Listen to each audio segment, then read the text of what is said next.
So last year we launched our first product, which is called Wove Advisory, and that really is W-O-V-E? W-O-V-E, okay. Wove, yeah. The reason we call it Wove is it brings together a lot of disconnected technology, and really that's kind of an advisor workstation, if you think about it. Lets advisors sort of build portfolios, trade them, report on them, everything they need to service a client. This year, we launched 3 more products, so we've been busy.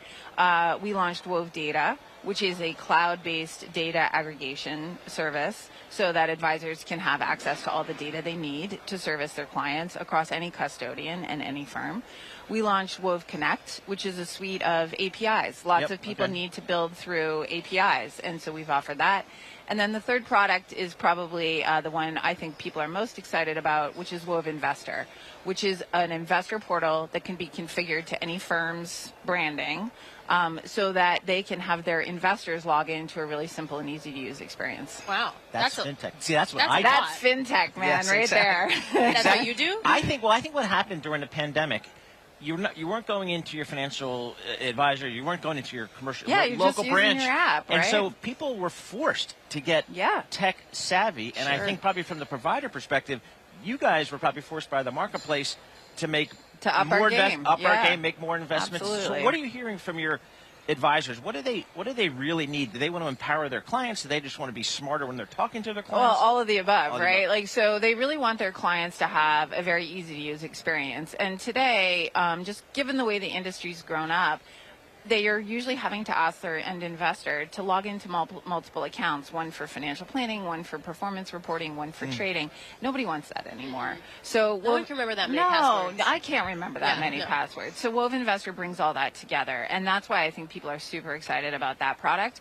But you can't pull together a really great investor experience unless you have all the data pulled together. So Wove Data is also a really important product. So Wove Connect, Wove Advisory, Wove Data, Wove Investor, they all create a suite. And the way to think about it is kind of like the Microsoft suite. You know, you got your Outlook, you got your Teams, and they all work together. That's what we're doing here in Wealth. So when I log on to my wealth management site, and I can see my investments and my bank accounts and my savings and my 401k, and then I see like what the planning is, that's all that stuff. And we're putting it all together for any firm, right? So a lot of large firms have made those investments if you're working with, you know, like a large wirehouse or something like that. But these are mostly independent wealth advisors, and they don't have that kind of capital, right, to build something that end-to-end. So we're doing it for them, and they can own it fractionally and not have to make that massive investment that the Bank of New York Mellon is making on their behalf. What's the business case for the investments that you get? So when you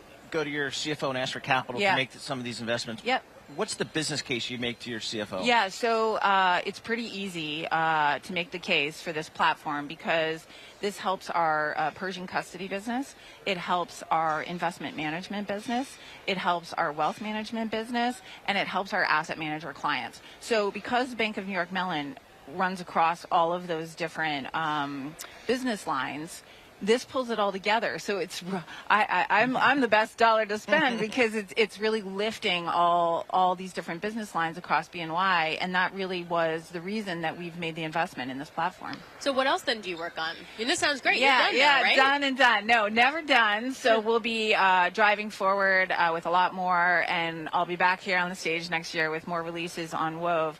But we've also been working on strategy. So I took over the head of Pershing strategy back in November, and what was really exciting is here we were able to release our new mission and our new vision. And let me just quickly run through it. Our new mission is to help advisors help more people. So we believe that there's not enough advisors in the United States to serve all the clients that need service.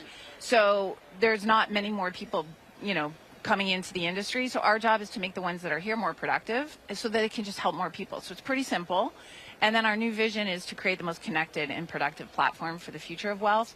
We really see a world now where everything has to be connected, and that's the mission we're on. So why aren't more young people coming into the business? Because all I read about is the big macro story of all this wealth from the boomers has to be transferred, it has to be managed and transferred. It seems like a 20, 30-year runway. It is. So my number 3 offspring is going into that part of the business. Congrats.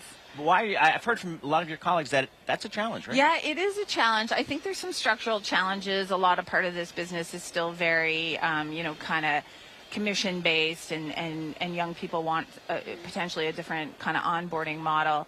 But I also just think we have a bit of a PR problem. People don't realize how mission-driven being a financial advisor is. You really are helping families create a different future. And I think if we can sort of change the narrative a little bit, I mean, I hate to use that term, but it is a really noble ambition. And I think a lot of kids don't see it that way. They sort of see it as like yucky Wall Street, but it's not that at all. Financial advice is really a community-based, heartfelt type of occupation. Especially if you're able to touch families and lives that aren't multi-millionaires, right? Yeah, that's the whole thing, right? Like, everybody's like, okay, cool. But the reason our Help Advisors Help More People ambition is so strong is, the more we can help advisors be more productive, the more sort of lower down the economic chain they can go, and we can really, truly change lives. So I'm super passionate about it, and I think that, we're just going to keep working until we can get millions more. Internally, change for such a large institution that's been around for hundreds of years, especially in the technology sense, can be really hard. Yeah. What kind of mandate do you feel like you were able to have and execute? Like, how on board is everybody with all the change? I feel so privileged, because this has been a, kind of top of the house embraced initiative, right? So our CEO, Robin Vince, this is one of his key initiatives, our CFO, our whole executives office, and people are so supportive. And what they love about this kind of fintech model that we've put together is we're actually now going to start to adopt this whole model firm-wide. And I think it's going to make the future of Bank of New York Mellon as bright as its past has been.